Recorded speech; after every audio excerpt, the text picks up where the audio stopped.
My mother died. Then the estate lawyer said, the $640,000 estate goes to you. Your siblings each get $1.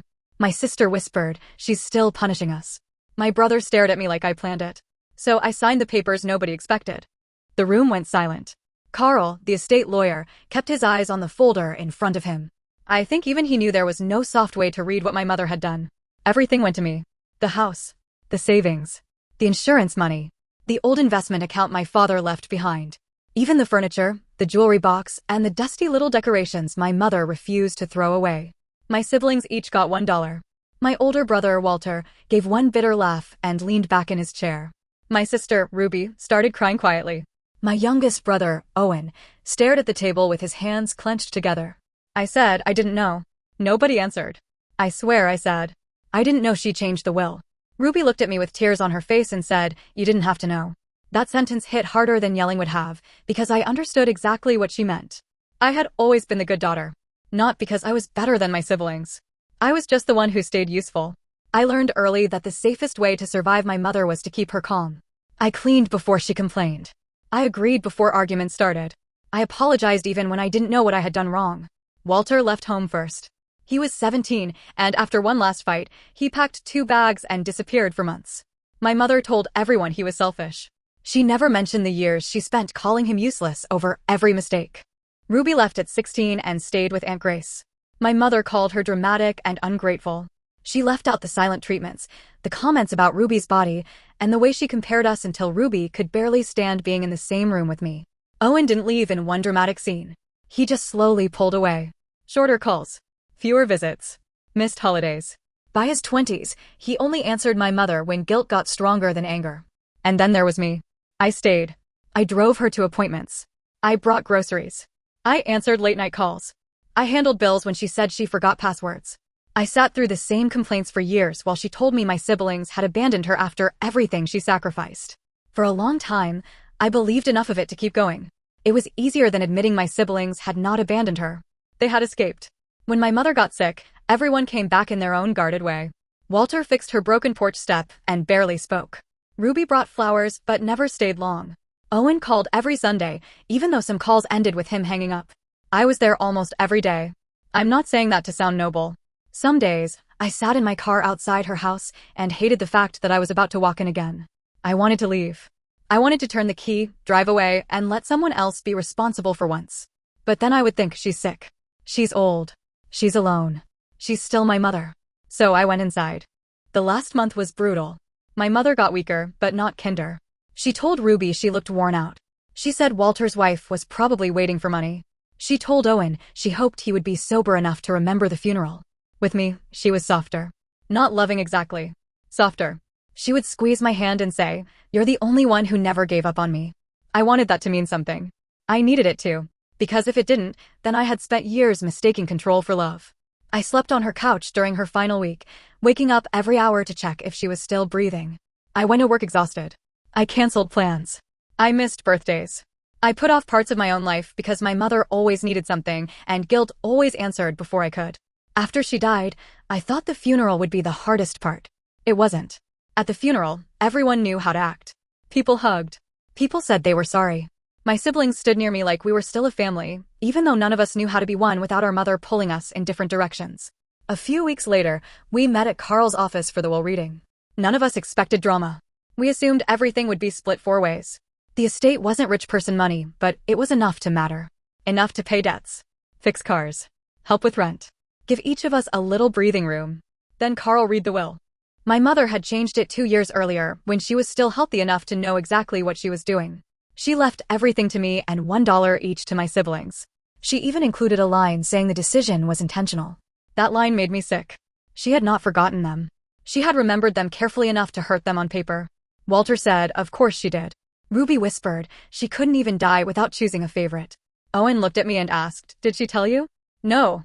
Did she hint? No. Did you ask for it? I felt my stomach drop. Ask for what? All of it. I wanted to defend myself. I wanted to say I never asked for the house, the money, or anything else.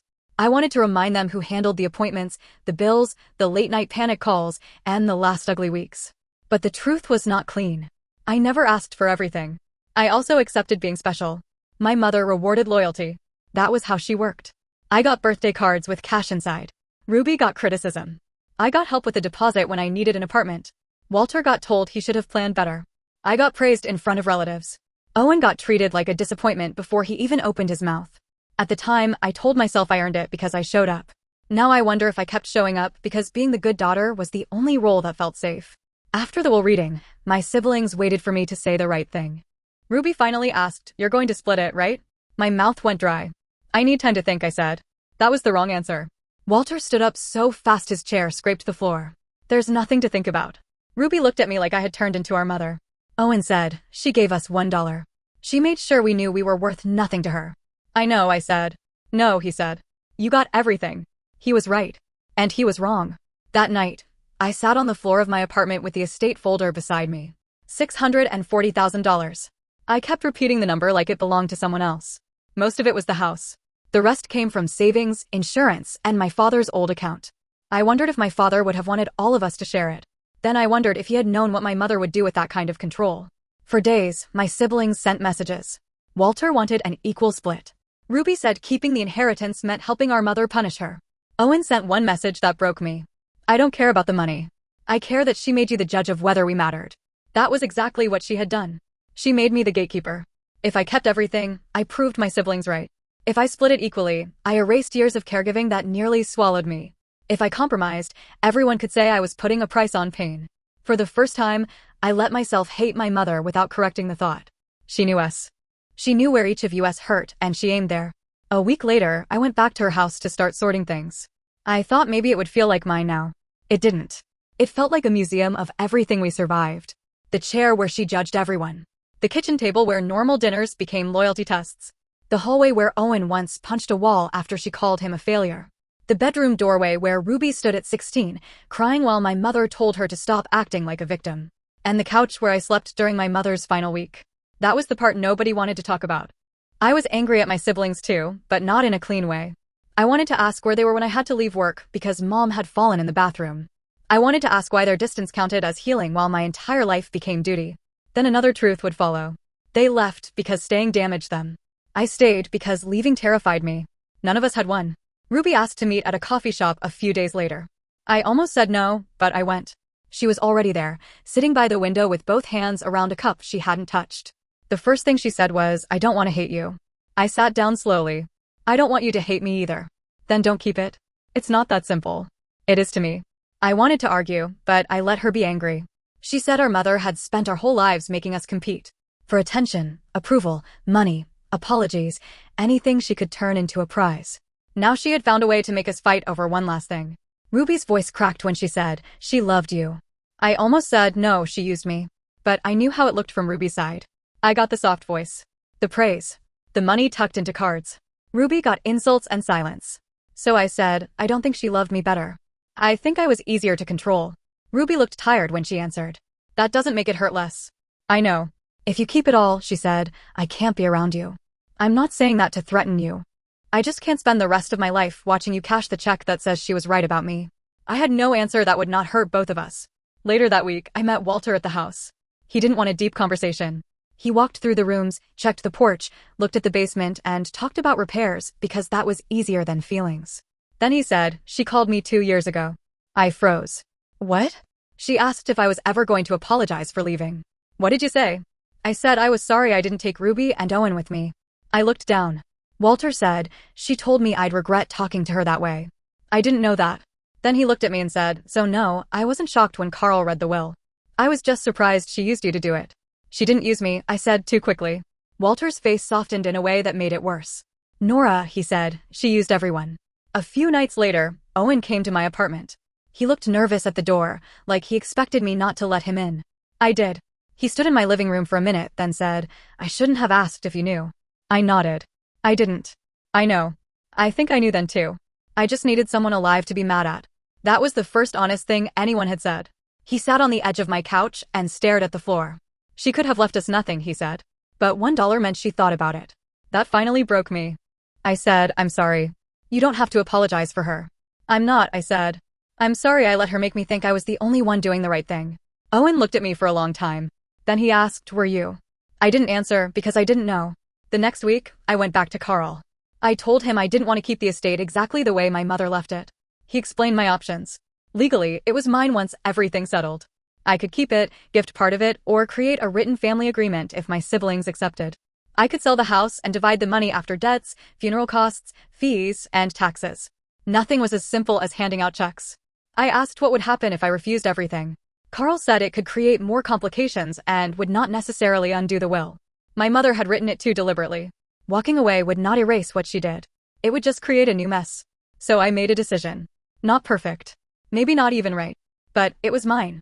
I signed the papers to sell the house. Then I asked Carl to draft an offer.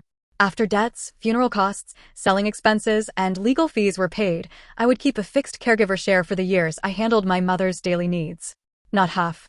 Not most. Enough to acknowledge that my time, work, and lost opportunities mattered.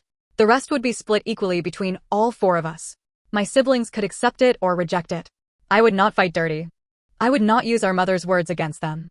I would not pretend the will was morally clean just because it was legal. But I would not pretend my years of caregiving meant nothing either. When I sent the offer, Walter answered first. All right. Owen called that night. I think this is fair, he said. Not perfect, but fair. Ruby didn't reply until the next morning. No, she wrote. If you keep even $1 extra, you're still doing what she wanted. I read it 3 times, then set my phone down. I wanted to argue. I wanted to tell her that I had spent years losing parts of my life in that house while she built one away from it.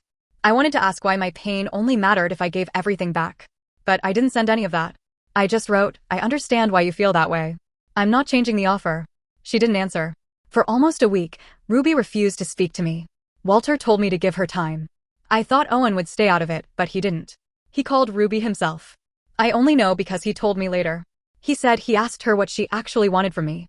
Ruby said she wanted fairness. Owen asked if fairness meant pretending I hadn't been the one carrying Mom through the worst years. Ruby said I had also been rewarded for staying. Owen said both things could be true. Then he told her something that made her hang up on him. He said if we make Nora pay for Mom's cruelty by taking every cent from her too, then we're still letting Mom decide who gets punished. Ruby didn't speak to either of us for 2 more days. Then she texted me. I still hate this. I still think equal would be better. But Owen is right that Mom doesn't get to turn us into her. I'll accept the offer. I stared at that message until the screen dimmed. Then I cried, not because everything was fixed, but because for once, one of us had stepped back from the edge before my mother's voice could push us over. The house sold faster than I expected. The last time I walked through it, I didn't feel free right away. I felt hollow.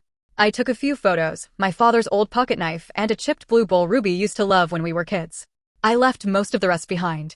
In the living room, I stood where my mother's chair used to be. For years, that chair felt like a throne. She sat there and judged everyone from it. Without her in it, it was just a dent in the carpet. That was when I finally cried. Not for the mother I had, exactly.